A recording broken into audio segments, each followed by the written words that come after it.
Over the past few years, we've seen the issue of transgender athletes coming into female sports become outrageous, outlandish, when people like Leah Thomas, a biological man who competed as a man in swimming, decides to snap their fingers, change their gender, and compete against real women. And of course, this person gets in, this freak gets in and dominates. That is happening across all sports nationwide and worldwide, and people have had enough. Most normal people don't think this should happen. They don't think that biological males should be competed against biological females just because they changed their pronouns. And now at least one international board is deciding to do something about it. International Cycling Organization officially bans men from competing in the women's category. And we have seen in cycling a lot over the last couple of months and years. We've seen a lot of transgender cyclists make the news because, spoiler alert, these men who are average in the male category, they decide to snap their fingers, change their gender and their pronouns,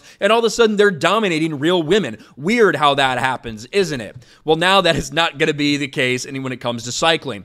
Competitive Cycling International's governing body, the Union Cycliste Internationale, has now officially banned male-born athletes from competing in the women's category. On Friday, the UCI released a lengthy statement updating its policy, which will now bar any transgender woman cyclists from competing in women's events if they transition after going through male puberty.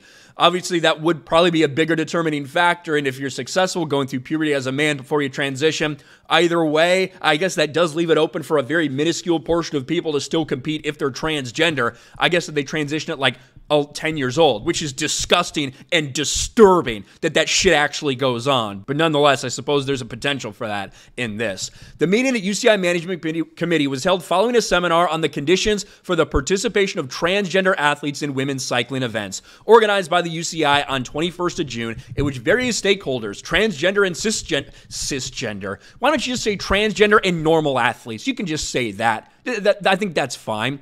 Experts from the scientific, legal, and human rights field and sporting institutions were able to present their respective positions. From now on, female athletes who transition after male puberty will be prohibited from participating in women's events. So let me put that in layman's terms. Men will be prohibited from competing in women's events. That's probably a good thing. Probably not something that you need a bunch of people to come and argue about. Probably just something that every sport should put in writing. There's no real issue with that. The vast majority of people out there agree with this. And it's shameful that it has to be done in this sort of way. And it's shameful that more people haven't done this. More sports haven't done this. But right now, I'm sure the activists and the freaks that are in cycling right now that are happy to be able to change their gender and dominate through really no training of their own, just the fact that they were born a man and then decided to become a woman. I'm sure they're very upset they can't dominate women anymore. I guess you'll have to find something else to do with your life. Let me know what you think about this in the comments section below. Smash a like button, subscribe to the channel, ring the bell for notifications, share this video out there, and I'll talk to you later.